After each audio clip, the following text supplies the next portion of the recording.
చలో అందరికీ శనార్థులలో వాగ్బక్రీ టీ సమర్పించు మాస్మలన్న ముచ్చట పాడు బై రాజనివాస్ ఇలాచి మరియు మై డాక్టర్ స్ప్రేలోకి స్వాగతం వచ్చేసిండు మీ నర్స్ కాక ఇక అరుచుకుందాం రారులా ఇయాల్టి మోక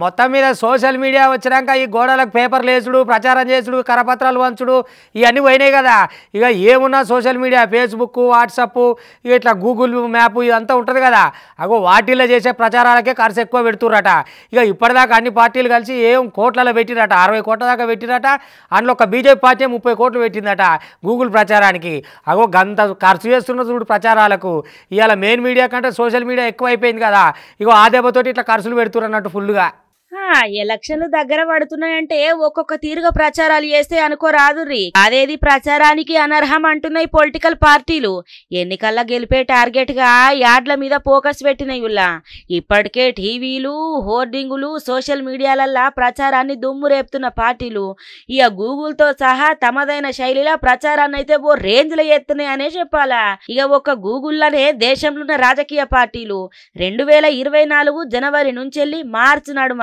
ఏకంగా 63 కోట్ల ఖర్చు పెట్టంగా ఇయగండ్ల మేజర్ షేర్ కేంద్రంలో అధికార బీజేపీదే గూగుల్ యాడ్స్ కోసం కమలనాథులు ఏకంగా 30 కోట్లు ఖర్చు పెట్టినరులా మామూలు ముచ్చట్నా చెప్పుండ్రి సారు గిదేదో అభివృద్ధి కోసం వాడితే ఈ యాడ్లకు కూడా గింత ఖర్చు పెట్టే అవసరం రాకపోయేది కదా ఖచ్చితంగా కరాఖండిగా మీకే ఓటు గుద్దేటోళ్ళు పబ్లిక్ అంతా ఇక సెంట్రల్ బ్యూరో ఆఫ్ కమ్యూనికేషన్ 21 కోట్ల రూపాయలను ఖర్చు పెట్టింది ఎన్నికలు దగ్గర పడే కొద్దీ ఖర్చు పెట్టుడు మరింత పెంచినే అనుకోరాదు ఇక దేశవ్యాప్తంగా చూస్తే ప్రకటనల కోసం అత్యధికంగా ఖర్చు చేసిన రాష్ట్రంగా ఉత్తరప్రదేశ్ అగ్రస్థానంలో ఉండగా ఒడిశా తమిళనాడు మహారాష్ట్రతో పాటు ఇక గుజరాత్ ఏపీ తర్వాతి స్థానాలలో ఉన్నాయన్నట్టు ఇక బీజేపీ తర్వాత గా స్థాయిలో గాలిపంక పార్టీ యాడ్స్ కోసం ఖర్చు పెట్టిందట అది చూసినారులా ఎట్లున్నదో ముచ్చట 63 కోట్ల గిల యాడ్ల కోసం పెట్టిండ్రంటే గీదేదో మరి జనాల మంచి కోసం పెడితే గీ యాడ్ల కోసం ఖర్చు పెట్టే అవసరం తప్పేది కదా సారు కళ్ళు మూసుకొని మీకే ఓట్లు గుద్దేటోళ్ళు అదైతే చేయశాత కాదు కానీ గిసొంటి అవిటికైతే మస్తుగా పనికిస్తారు ఇంకో రోజు తెలంగాణలో ఉన్న రాజకీయ పార్టీలు మొత్తం 2 కోట్ల 6 లక్షల రూపాయలను ఖర్చు చేసినాయి గిన్ల బీజేపీ ₹1 కోటి సెంట్రల్ బ్యూరో ఆఫ్ కమ్యూనికేషన్ 50 లక్షలు ఇంకా Indian PSC consulting private limited 60 లక్షల రూపాయలు అన్నట్టు ఏపీలో ఉన్న రాజకీయ పార్టీలు చేసిన ఖర్చు మొత్తం 4 కోట్ల 2 లక్షల రూపాయలులా ఇక గిన్ల Indian PSC consulting private limited 2 కోట్ల 5 లక్షల రూపాయలు సెంట్రల్ బ్యూరో ఆఫ్ కమ్యూనికేషన్ 63 లక్షలు ఇక టీడీపీ 13 లక్షల రూపాయలు ఖర్చు చేయంగా వైసీపీ చేసిన ఖర్చు 11 లక్షల రూపాయలులా అగో ఏపీలో ఫుల్ గానే సురువు చేసిరు కదా ఇటు తెలుగుదేశం పార్టీ వాళ్ళు అటు జనసేన పార్టీ వాళ్ళు ఇరాం లేకుండా తిరుగుతున్నారు ఇక ఇటు కుప్పంలో అయితే ఇల్లు పోయి ప్రజల సమస్యలు ఏమున్నాయి ఎట్లున్నాయి ఏం సంగతి అని అడిగి తెలుసుకుంటున్నారు కలిసి ప్రచారం చేస్తున్నారు ముద్దుగా ఇక పూజలు కూడా చేసిరు వినాయక ఆలయంలోకి పోయి మొత్తం మీద అయితే కలిసికట్టుగా పొత్తులతోటి మా సత్తా ఏందో చూపిస్తామని ఒక్క తీరుగా చేస్తున్నారు కదా మొత్తానికి ఇక ఇంటింటికి పోయి అడుగుతున్నారంటే మామూలు ముచ్చట ఇప్పటికే సమస్యలు ఇక జనాలే వచ్చి చెప్పుకోవచ్చే ఇక అందులో టీడీపీ వాళ్ళు పోతే ఇంకెట్లుంటుంది టీడీపీ జనసేన కలిసిపోయి ఖతర్నాక్ చేస్తూ చూడరు ఒక్కసారి చిత్తూరు జిల్లా కుప్పం మున్సిపల్ పరిధిలో కొత్తపేటలో 1,00,000 ఓట్ల మెజారిటీ లక్ష్యంగా టీడీపీ జనసేన నేతలు ప్రచార కార్యక్రమం చేపట్టిండ్రులా ఈ సందర్భంగా వినాయక స్వామి గుళ్ళే ప్రత్యేక పూజలు కూడా చేసిండ్రు ఇక ఈ కార్యక్రమానికి ముఖ్య అతిథిగా ఎమ్మెల్సీ కంచర్ల శ్రీకాంత్ కుప్పం నియోజకవర్గ టీడీపీ ఇన్ఛార్జు మునిరత్నం హాజరైనరు ఇక అటెనక చెక్కి ప్రతి ఇంటికి పోయి జనాల సమస్యలు అడిగి తెలుసుకున్నారులా రాబోయే ఎన్నికల్లో కుప్పంలో చంద్రబాబుకు 1,00,000 ఓట్ల మెజారిటీ తోటి గెలిపించాలని జనాలను కోరుకొచ్చిండ్రు అది చూసినారులా మొత్తానికైతే జోరుగా అవుతున్నది కదా ప్రచారము కొత్తపేటలో చంద్రబాబుకు ప్రతి ఎన్నికల్లో భారీ మెజారిటీ వస్తుందని టీడీపీ జనసేన నేతలు తెలుపుకొచ్చిండ్రు రాబోయే ఎన్నికలలో కొత్తపేటలున్న 5 బూత్లలో చంద్రబాబుకు మరింత మెజారిటీ వస్తుందని ధీమా వ్యక్తం చేసిండ్రు తెలుగుదేశం పార్టీ అధికారంలోకి రాగానే కుప్పం నియోజకవర్గాన్ని ఇంకింత అభివృద్ధి చేస్తామని తెలుపుకొచ్చిండ్రులా గాలిపంక పార్టీ అధికారంలోకి వచ్చినాకట కుప్పంలో రౌడీయిజం పెరిగిపోయింది రాబోయే ఎన్నికలలో గాలిపంక పార్టీకి జనాలు తగిన బుద్ధి చెప్తారు అని కూడా తెలుపుకొచ్చిండ్రు మొత్తం మీద ఎర్రన్నలు దండిగానే అడిగిరు కదా జగనాలను అయ్యా ఏమయ్యా నీ చక్కదనము ఓహో ఒక రాజధాని కట్టింది లేదు కానీ 3 రాజధానుల మీదకెళ్ళి నీ పాడైపోను మళ్ళీ నీళ్ళ మీద పనులు ఏందా మాకు ఈ మీటర్లు ఏంది ఆ మ్యాటర్లు ఏంది కృష్ణానది దగ్గరనే ఉండే నీళ్ళు ఫ్రీగా ఇచ్చినా వచ్చే ఒట్టం లేదు కష్టం లేదు కానీ ఏమో దానికి కూడా మీటర్లకు పైసలు అంటావు అదే అంటావు నీ పరిపాలన పాడైపోను మేమేమన్నా బాగుపడ్డామా జనం ఏమన్నా బాగుపడ్డరా ఏపీ ఏమన్నా బాగుపడ్డదా ఎవరికైనా ఉద్యోగాలు ఇచ్చినవా నువ్వు చేసింది ఏముందని దుమ్మెత్తిపోసి పోసిరు అనుకో రాత్రి ఇక చూడు ఎట్లుంటుంది ఎర్ర జెండా వాళ్ళు అంటే అసలుకే ఇక నీ సకదానానికి ఒకటి కట్టింది లేదు కానీ నువ్వు వైశాఖలో కడతావు 3 రాజధానులు తెస్తావు అని చెప్పి అడ్డగోలుగా పోసిరు అనుకో రాత్రి. జగనాలు సర్కారు బిగించిన నీటి మీటర్ల మీద సిపిఎం ఆందోళన చేపట్టిందల్లా. విజయవాడలో కొన్ని ప్రాంతాలలో పర్యటించిన ఎర్రన్నలు నీటి మీటర్లను తీసేసిండ్రు. ఓ పక్క కృష్ణానది పక్క పంటనే ఉన్న జగనాలు సర్కారు మంచినీటి పన్ను వేసుడు మస్తు ఇడ్డూరంగా ఉన్నది అని చెప్పి సిపిఎం కార్యవర్గ సభ్యులు బాబురావు ఇక జగనాలు మోడీ ప్రజల మీద భారాన్ని మోపుతున్నారని మస్తుగా మండిపడ్డారు. ఇక కావాలంటే చూడుండ్రి. కేంద్ర రాష్ట్ర ప్రభుత్వాలు అటు మోడీ ఇటు జగన్ ప్రభుత్వాలు అది ప్రజలకు సేవ చేసే ప్రభుత్వాలు కాదు, ప్రజలను పీల్చి పిప్పి చేసే ప్రభుత్వాలుగా మారినాయి, వ్యాపారం చేసే ప్రభుత్వాలుగా మారినాయి. ఇద్దరూ కలిపి కుమ్మక్కయ్యి ఆఖరికి విజయవాడలో కృష్ణానది తీరాన ఉన్న నీటి మీటర్లు పెట్టి మంచినీటి వ్యాపారం చేయటం కోసం ఈ మధురానగర్ పసుపు తోటలో 24 గంటల మంచినీటి సరఫరా పథకం పేరుతో మీటర్లు బిగించారు. అంటే చుక్క చుక్కకి బొట్టు బొట్టుకి నీళ్లు అమ్ముకుంటారా, బకెట్ల చొప్పున బిందెల చొప్పున అమ్ముకుంటారా, నీళ్లతో డబ్బు గడించుకుంటారా? ఇదేనా ఈ ప్రభుత్వాలది? ఇది అమృత్ పథకం అంటున్నారు, పేరులో అమృతం ఉంది కానీ దాంట్లో పన్నుల కాలుష్యం ఉంది. అలాగే అమృత్ పథకం పేరుతో పన్నుల విషాన్ని జిమ్ముతా ఉన్నారు. అది చూసినారులా. మరి దోసుట్ల జగన్ను మించిన వాళ్ళు ఎవ్వలేరు. ఎక్కడికేంచి జనాల కాంచెని పైసలు ఇగ్గుదామా, మొత్తానికి కళ్ళ మీద భారం వేద్దామా అని చూస్తా ఉంటాడు. ఒక్క రాజధాని కట్టలే గాని 3 రాజధానులు అని చెప్పి జగనాలు గొప్పలు బాగానే చెప్తున్నాడు. విశాఖల ప్రమాణ స్వీకారం అని పగటి కళలు బాగానే కంటున్నావు గాని నీ గద్దె దింపే రోజు దగ్గర పడ్డది. జనాలే బుద్ధి చెప్తారు నీకు. ఆగు, అమరావతి రాజధాని ఏపీకి అని చెప్పుకొచ్చిన బాబురావు సిపిఎం పార్టీ దానికి కట్టుబడి ఉంటదని ఈ తీరుగా చెప్పుకొచ్చిండుల్లా. 3 రాజధానులు అన్నారు, తర్వాత 4 రాజధానులు హైదరాబాద్ కలుపుకొని అన్నారు. ఇవాళ అసలు రాష్ట్రానికి రాజధాని లేకుండా చేసిన పాపం జగన్మోహన్ రెడ్డి గారిది. జగన్మోహన్ రెడ్డి గారితో జతకట్టి ఆయనకి అన్ని రకాల అండదండలు ఇస్తున్న మోడీ గారిది. ఈ రాజధాని నాశనం చేసిన పాపం వీళ్ళిద్దరిది. అందుకే మోడీ గారు వచ్చి చెంబుడు నీళ్లు గుప్పెడు మట్టి ఇచ్చి వెళ్ళాడు. ఆంధ్రప్రదేశ్ ప్రజల నోట్లో మట్టి కొట్టి వెళ్ళారు. అందుకనే ఈ రాజధానిని అమరావతిని విజయవాడని నాశనం చేసిన పాపం మాత్రం ఇద్దరిది. మరి 5 ఏళ్ల కాంచెల్లి 3 రాజధానులు 33 దర్వాజాలు అది చేస్తా ఇది చేస్తా అని బాగానే మాట్లాడుకొచ్చిండ్రు. 5 ఏళ్ళు అయిపోయి మళ్ళీ ఎలక్షన్లు రావట్టే. ఇక మళ్ళా విశాఖని రాజధాని ఎత్తా ఇక ఇక్కడనే ప్రమాణ స్వీకారం చేస్తా అని పగటి కళలు కనుడు ఆపేయు జగ్గులు. ఇక జనాలు చెప్తారు నీకు అసలైన బుద్ధులు. గిట్లుంటది ముచ్చటగా చూడరు అలా. ఇక ఆయన గాలిపంక పార్టీ లీడర్ అట. ఇక నేను గాలిపంక పార్టీ లీడర్ని కదా అని ఇక మంది భార్యల దగ్గరికి పోయి ఇష్టం వచ్చినట్టు మాట్లాడుతూ ఊకుంటారా? ఆడోళ్ళతోటి అసభ్యంగా ప్రవర్తిస్తే ఊకుంటారా? ఇక వాళ్ళు ఇదేం నాయకుడా ఏంది మాకు ఈ కథ? ఆడోళ్ళని లెక్క పెట్టకుండా ఇష్టం వచ్చినట్టు అసభ్యంగా ప్రవర్తిస్తుండు, ఇది తరీకేనా అని చెప్పి సరిపోని అడుగుతున్నారు. గాలిపంక పార్టీ అంటే గట్టిగా ఉంటుంది అమ్మ, మీకు తెలియదా? వాళ్ళు గాలి చేయకపోతే వాళ్ళ పేరేడు నిలబడుతుంది, ఊరేడు నిలబడుతుంది. వాళ్ళు గాలిపంక పార్టీ వాళ్ళ మ్యాటర్ ఏడు నిలబడుతుంది. అవక మీరు ఎదురుగా వచ్చి అసభ్యంగా చేస్తున్నప్పుడు బాధపడితే ఎట్లా? మీరే అరుచుకోవాలి అందరు కలిసి. పొరకలు చీపూర్లు అందుకురు అనుకో మొత్తం మంచిగా అయితే తాతకు.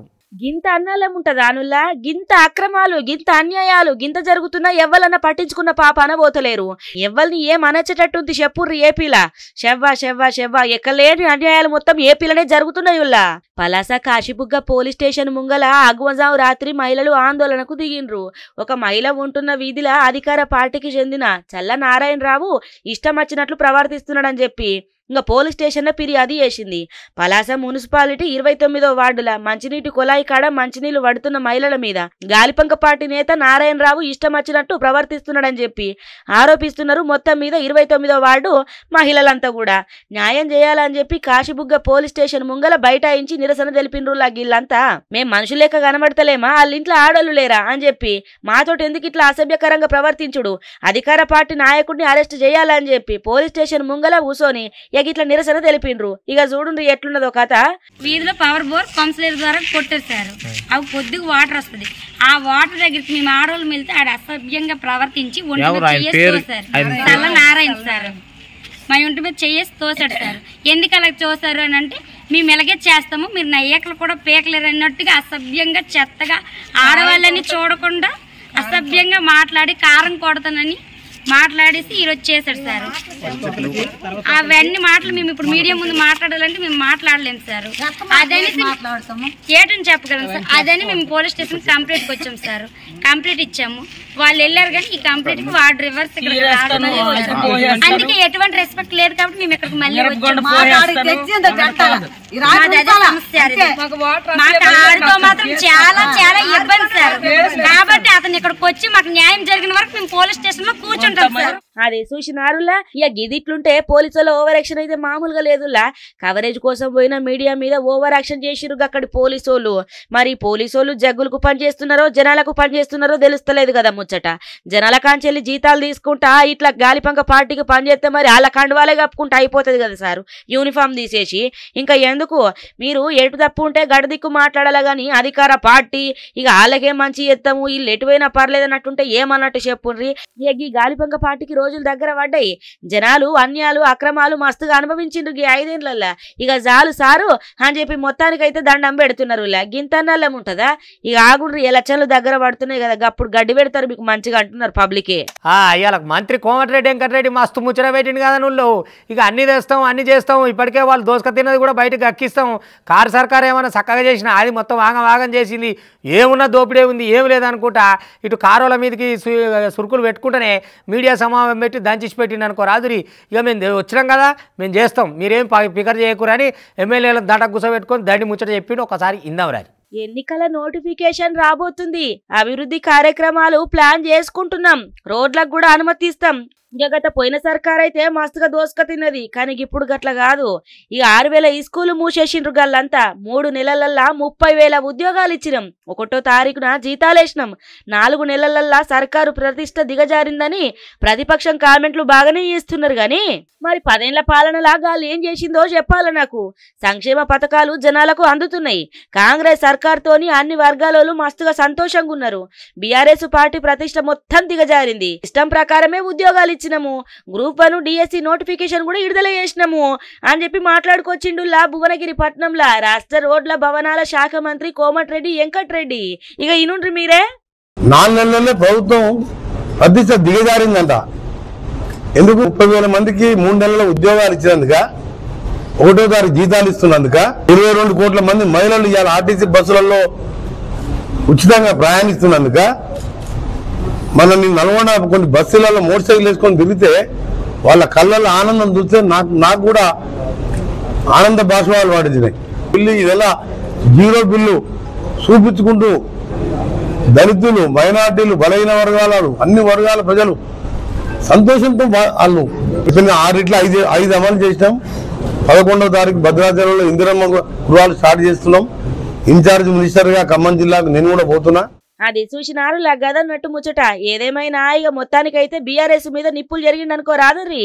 లోక్సభ ఎన్నికలలో మీకు ఒక్క సీటు కూడా రాదు. కాంగ్రెస్ పార్టీ అత్యధిక లోక్సభ సీట్లు గెలుచుకుంటాయి. 2 అసెంబ్లీ సమావేశాలకు బీఆర్ఎస్ అధినేత కేసీఆర్ వచ్చిండా? రాలేదు. ముఖమేడు ఉంటది వచ్చేందుకు. యాదగిరిగుట్ట దేవస్థానం నిర్మాణం మీద విచారణ తప్పకుండా జరిపిస్తాం. 13 నుంచి 14 లోక్సభ సీట్లు గెలుచుకుంటాం. 6 హామీలు అమలవుతున్నాయి. బీఆర్ఎస్ పార్టీ మొత్తం దివాలా తీసింది. బీఆర్ఎస్ పార్టీలే మమ్మల్ని అభినందిస్తున్నారు. కాంగ్రెస్ పార్టీ కార్యకర్తలు లోక్సభ ఎన్నికలలో కష్టపడాల తప్పకుండా అని చెప్పి మొత్తానికైతే గరమైండుల్లగాల మీద. ఇక ఇంకో మాట మాట్లాడుకుంటే BRS party BSP RS Praveen Kumar కాళ్ళు పట్టుకునే పరిస్థితి వచ్చిందని చెప్పి మాట్లాడుకొచ్చిండులా మొత్తం మీద గీ తీరుగా. వామో పటవాగలే జనానికి భయపడేది లేదు, ఎవరికి భయపడేది లేదని ఇటు తిరుగుతున్నాయింది. ఎలగొట్లు పాడైపోను. ఈ శివసాగర్ బీచ్ కాడ మొత్తం అయ్యే ఉన్నాయట. ఇక ఇటు అటు పర్యాటకులు వస్తుంటే ఆడ ఉన్నోళ్ళు హోటళ్ళు దుకాణాలు పెట్టుకొని బతికేటోళ్ళు కదా. ఈ ఎలుగుబంట్ల భయానికి పగటీలే వస్తున్నాయి ఇవి అడ్డమైనవి అని ఎవరు వచ్చుడు లేదట. భయం మస్తు భయపడుతురు. ఇక దాంట్లో వీడియోలు తీస్తురు, కెమెరాలను తీస్తురు. దర్జాగా ఇళ్ళ పోయింటే తిరుగుతున్నాయి, మామూలుగా తిరుగుతలేవు అనుకో రాదురి. పట్టవగలే తిరుగుతున్నాయి ఎలగొట్లు. ఇక జనం భయపడరా మరి. ఇక అయ్యంకాల బీచ్కాయ పోవాలంటే భయపడుతురట. ఇదివరకేమో ఆ తీరం వెంపడి జనాలు చూస్తాను కానీ వచ్చేటోళ్ళు టూర్కి వచ్చినట్టు. ఇక ఇప్పుడు అట్లా రాకుండా అయ్యారట పర్యాటకులు మొత్తం. ఎలగొట్లు కబ్జా చేసినాయట బీచ్ని. ఇక చూడురి. ఆగు ఆగు చూసినారులే ఎట్లా ఉరుకుతున్నదో. ఓ పోరగా బాగా నీ ఉరుక్కుంటా ఈడియో తీస్తున్నావు కదా, వెనకకు రాగల. ఇక వచ్చిందనుకో మళ్ళీ ఇక పరారవుడే ఉంటది నువ్వు. ఇక మెల్లంగుండు జరా. చూసినారులే ఎట్లున్నదో ఎలగొడ్డు పాడైపోను. అమ్మో, శ్రీకాకుళం జిల్లా వజ్రకొత్తూరు మండలం అక్కుపల్లి శివసాగర్ బీచ్ సమీపంలో ఎలుగుబంటి గిట్ల హల్చల్ చేసిందుల్లా. పట్టవగలే రోడ్డు మీద సంచరిస్తున్నాయి గిట్ల ఎలుగుబంట్లు గక్కడ. బీచ్ కు వెళ్లేటోళ్లతో పాటు ఇక స్థానిక జనాలు ఎలుగుబంటిని చూసి పరుగులు తీసిరనుకోరాదుర్రి. శివసాగర్ బీచ్ కు ఇక ఎప్పుడు పర్యాటకులు వస్తూనే ఉంటారు. రద్దీగా ఉంటది అక్కడ. బీచ్ అన్నాక ఇక చూస్తందుకు రారా చెప్పుర్రి. ముందే ఎండాకాలం అయ్యే ఇక చల్లగా ఉంటదని చెప్పి మస్తు మంది దాకా వస్తారు. ఇక బీచ్ ఏరియాలో ఎలుగుబంట్ల సంచారంతో హడలిపోతున్నారు పర్యాటకులు. గత వారం రోజుల కాంచెల్లి ఎలుగుబంట్లు సంచరించుడుతోటి ఇక ఉద్యానం ప్రాంత జనాలకు కంటి మీద కునుకు లేకుండా చేస్తున్నాయని ఆవేదన వ్యక్తం చేస్తున్నారు. అటవీశాఖ అధికారులకు సమాచారం ఇచ్చినట. మొత్తం మీద అక్కుపల్లి ఊరోళ్ళంతా కలిసి ఇక ఎలుగుబంట్ల సమాచారం మీద అటవీశాఖ అధికారులు ప్రత్యేక దృష్టి పెట్టాలని కోరుతున్నారు పాపము. ఇక గివన్నటి వాటి వాక్ బక్రీ టీ సమర్పించు మాస్మలను ముచ్చట పాడుబై రాజనివాస్ ఇలాచి మరియు మై డాక్టర్ స్పే. చూస్తూనే ఉంటుంది మళ్ళీ రేపు ఇది వరదాకా మీ TV5 ఇగుంటా.